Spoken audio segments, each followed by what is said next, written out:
Great. And last to go, Andreas Nordebäck for Sweden.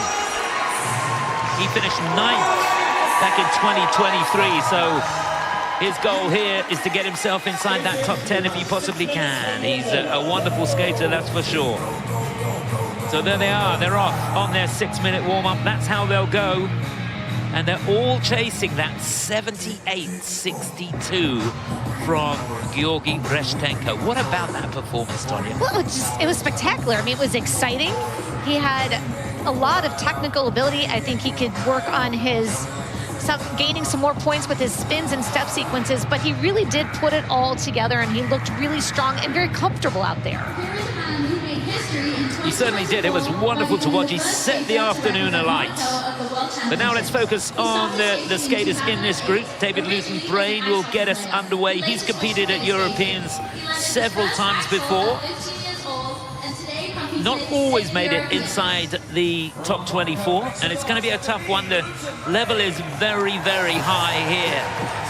He did win the Cup of Innsbruck, and he got a bronze medal in the Swiss Open in Lausanne as well.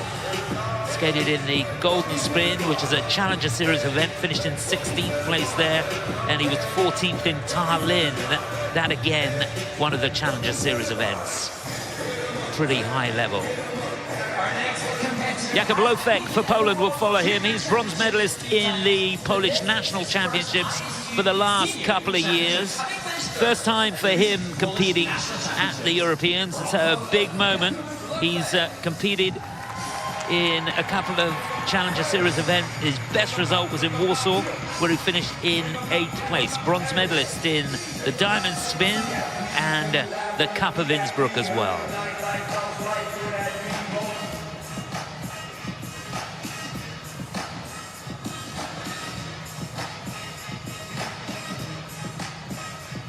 Alperen Özcan will be third to go for Turkey. Second time at the Europeans for him. Didn't make the free last year, finished in 29th place. He's the two-time Turkish national champion. He did win the Bosphorus Cup, though, in Istanbul. 17th in the Golden Spin, runner-up in the Denkova Stavisky Cup in Sofia as well.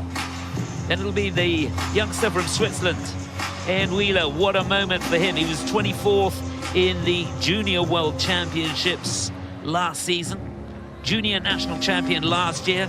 Was runner-up in the Swiss National Championships this year. And you can see he's a real talent, this kid. He looks sharp. He does look sharp. European Championships. From Switzerland, make some noise for Ian Wheeler. Fourth in the Swiss Open.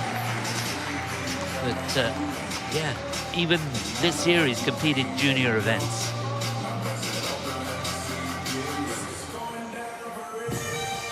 Then it'll be Kirilo Marsak for Ukraine. This one will be representing Ukraine at the Winter Olympic Games in Milan in just a few weeks. Training in Finland. And this is his second European Championship. Yeah. In his spare time, He's looking good. Oh, a little slip up on that land, and that edge got a little deep, but the jump itself, I thought, looked really high. Yeah, got loads of elevation on that quad sow. So obviously he'll want a better landing when it comes to the competition itself. He has competed at Europeans before, back in 2023. He made it into the free, finished in 21st place. Competed at Worlds a couple of times as well. And last to go in this group, Andreas Nordebäck from Sweden, the Swedish national champion. He's won the senior title a couple of times. He won the junior title as well. And he's been inside the top 10 at Europeans before. He was 9th back in 2023, just outside the top 10 last year. Finished in 11th place. He's going to have to be at the top of his game if he wants to battle it out and get inside that top 10 here.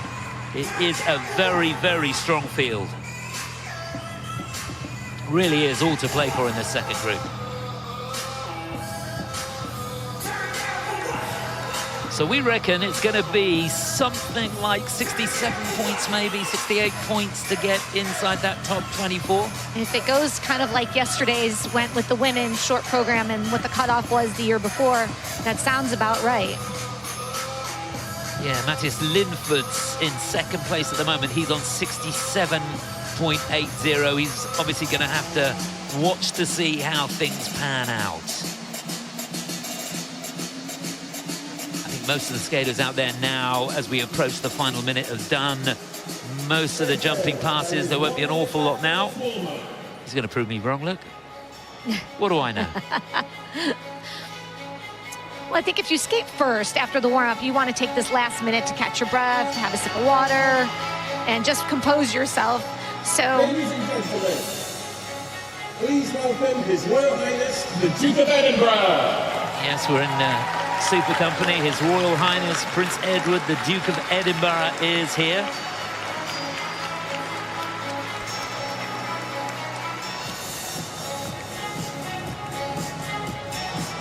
And there's some familiar faces as well. Robin Cousins, 1980 Olympic champion. Christopher Dean, 1984 Olympic champion. Karen Barber sat alongside. In fact, it's Sir Christopher Dean, isn't it? Many congratulations.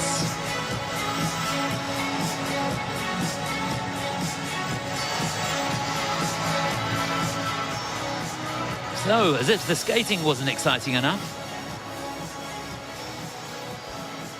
we have royalty in the building. fabulous. Very exciting. Okay, now we've got to settle down. Onto the job in hand.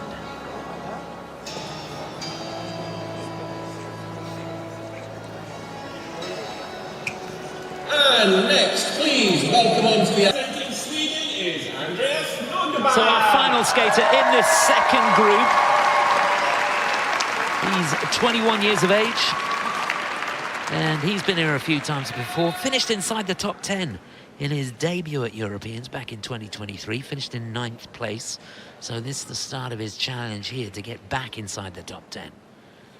Got our fingers crossed for Andreas Nordebäck.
Easy-looking triple flip.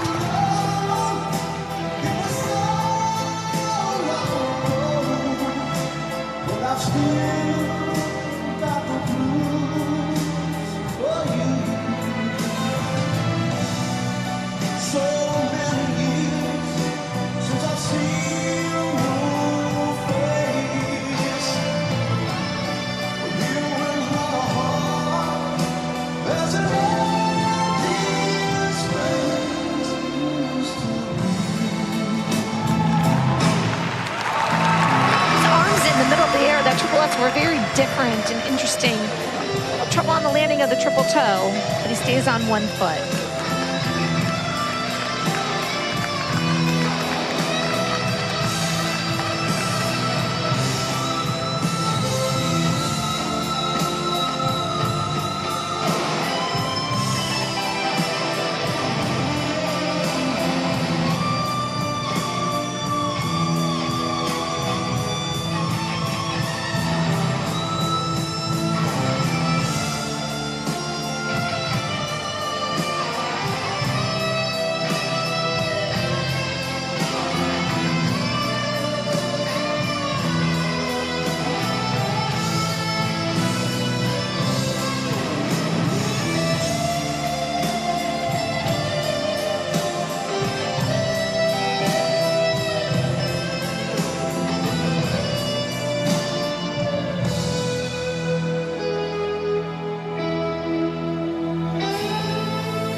Oh, fantastic interpretation there. That was Gary Moore at his very best. Still got the blues for you. And I tell you what, that was Andreas Nordebäck, not far from his very, very best. That was a really strong performance. Well, he's got this beautiful languid style that sort of really suited the rhythm of the music all the way through, and he kept it going. Yeah, and from the start to the finish, he had every note covered with his choreography. Yeah, that program choreographed by David Wilson. And it's so important, isn't it, when you're putting a program together at the beginning of the season, you've got to choose the right piece of music for the right program at the right time for the right skater. Absolutely, and there's times you pick a program, you pick music and you try to start something and then it just doesn't work and you have to switch. So I thought that was well done. And it's not easy to stay in character all the way through, particularly in the short program, because you cannot make a mistake, but this was a cracking start. You see that right arm just a little bit low. Thought about putting it down, but wasn't having any of it. There's the flip. Love that coming out of it. So easy. Yeah. Used to be so easy. Really captured the music all the way through. Spins were good. Level 4 on 2 of the spins. Got level 4 on the step sequence as well. The technical panel have had a look at that. Here's that combination. Triple looks, reloads, and gets a clean toe loop on the end. Couldn't quite get the leg back in time, so put a turn on the end. So he lost about 3/4 of a point on the GOE on that. But he gained points in so many places.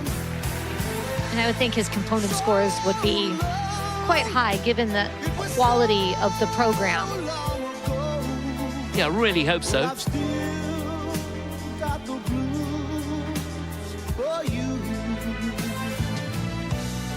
Interesting positions on the combination spin there at the end of the program.